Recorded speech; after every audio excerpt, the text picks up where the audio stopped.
Fernsehen. Fernsehen auf eine ganz besondere Art. Ja, und zwar ist es sogar ein Rekordthema. Im Guinness-Buch der Rekorde finden wir eine Fernsehbildmaschine hier. So, wir können das Buch wieder zuschlagen, denn diese Fernsehbildmaschine, diese einmalige Fernsehbildmaschine haben wir hier im Studio und können sie Ihnen live vorführen. Das ist das neue Fernsehgerät. Erinnerte mich am Anfang so ein bisschen an eine Haspel beim Mähdrescher, die sich auch so bewegt, wenn sie das Korn so irgendwie da zurecht macht. So, hier haben wir Leuchtdiodenzeilen, auf die wir gleich noch näher eingehen werden. Und zwar sind es 4 Stück. Das kann man auch sehr schnell rechnen, warum man 4 Stück braucht bei diesem System. Hier finden wir Elektronik und vor allen Dingen können wir vorstellen, bei uns im Studio den Erfinder dieser Fernsehbildmaschine, Herr Peter Schmalenbach, sind Diplom-Ingenieur im Fernmeldeamt 2 in Koblenz. Und Sie sind zu uns gekommen mit Ihrer Fernsehbildmaschine, die in viel Kleinarbeit wahrscheinlich entstanden ist. Ich finde es ganz toll, dass man sich solche Gedanken macht und sagt, Fernseher kennt man ja, aber jetzt machen wir es mal ganz anders. Sind Sie ein kleiner Nipko, der das Fernsehen erfunden hat, damals mit dieser Lochscheibe? Nein, das bin ich nicht, aber ich habe mich auch seit frühester Jugendzeit schon für die Radio- und Fernsehtechnik und Elektrotechnik, Elektronik interessiert und wollte einfach mal sehen, ob man ein Fernsehbild mit Leuchtdioden erzeugen kann. Dass Sie Leuchtdioden genommen haben, ist ganz klar, die sind sehr schnell im Bildaufbau. Sehr gut dafür eignen. Die kann man sehr gut schalten. Jetzt haben Sie neben diesem Fernsehgerät, das ist ja dann der neuartige Bildschirm, wäre das ja, auch noch einen richtigen Fernseher mitgebracht. Was macht der hier bei Der liefert mir die Signale, die ich brauche für dieses Gerät. Können allerdings auch einen Videorekorder anschließen. Könnte auch einen Videorekorder anschließen. Irgendeine Videoquelle, die ein Videosignal liefert. Es geht weiter mit Ihrem Aufbau, da finden wir hier so ein schön beschriftetes Gerät. Was ja, macht das? Da werden die Signale aufbereitet, damit sie für diese elektronische Schaltung geeignet sind. Dieser Kasten nicht sehr aufregend. Das sind 2 Netzgeräte, Spannungsversorgung.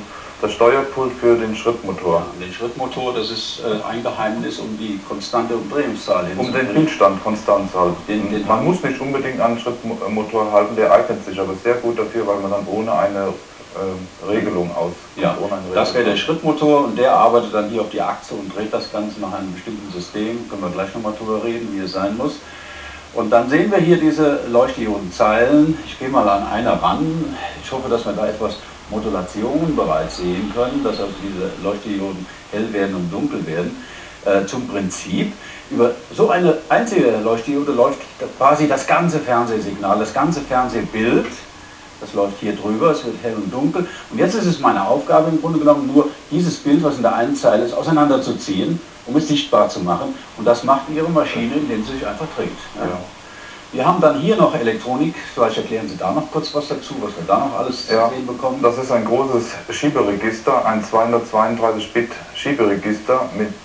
Damit werden die einzelnen Leuchtdioden über Transistoren angesteuert. Also 232 Leuchtdioden in einer Zeile. Ja. Und als besondere Schaltung ist bei jedem Bildpunkt ein Feldeffekttransistor dazugekommen, der das Helligkeitssignal für jeden Bildpunkt eine gewisse Zeit speichern kann, mit Hilfe eines Kondensators am Eingang. Ja, damit man überhaupt der Kontrast weil das Fernsehsignal ist ja erhöht wird. Schnell, wenn man das nachrechnet.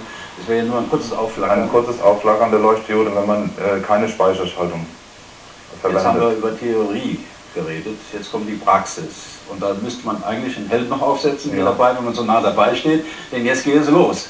Das Ding macht auch einen ganz schönen Krach. Ja. So, fangen Sie mal an. Dazu müssen wir im Studio das Licht runterziehen, damit wir besser sehen können mit den Kameras.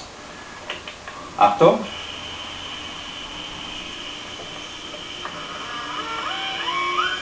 So, wie wir sehen, das ist noch zu langsam.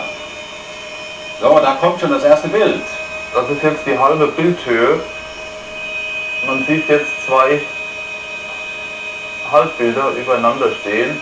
Die Drehzahl ist 6,25 Umdrehungen pro Sekunde. Denn wenn wir auf 12,5 kommen, dann wird das auseinandergezogen das noch ist weiter. Mal 4 Leuchtdiodenzeilen, macht 50 und da sind wir wieder bei unserer 50 Hertz Bildwechselfrequenz. Ganz genau. So, jetzt kommt der Turbo-Effekt. Die Maschine geht höher und höher. Ich muss den Motor langsam hochdrehen, sonst kommt er aus dem Tritt. Das ist für einen Schrittmotor typisch. Also wenn wir das als Fernsehsystem hätten, hätten wir andere Fernbedienungen. Da wäre eine Taste drauf, die würde Synchronisation heißen. Und eine Plus-Minus für Schnelligkeit rauf, runter wahrscheinlich.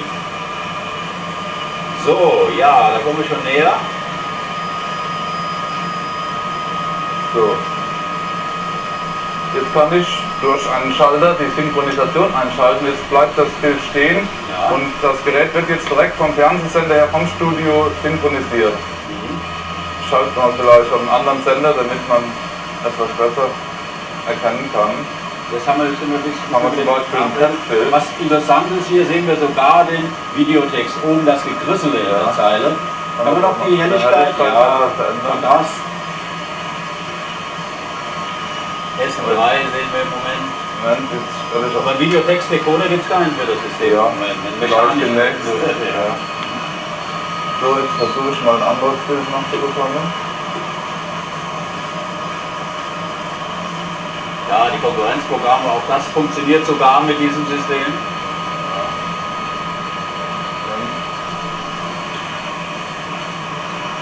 ZDF.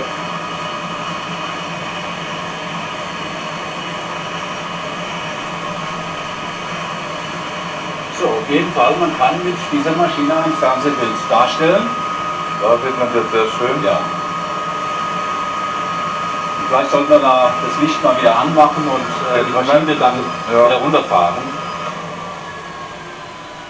So, toll, also müssen wir einen Schutzkäfig auch noch rum, wenn man das... Ja, man muss vorsichtig sein, damit man nicht in die Maschine reinkommt. Falschenweise die Finger absäbelt. Herr Schmalbach, jetzt haben Sie ja 226? 232 Leuchtdioden in einer Zeile verarbeitet. Haben Sie schon mal daran gedacht, das auch in Farbe zu machen?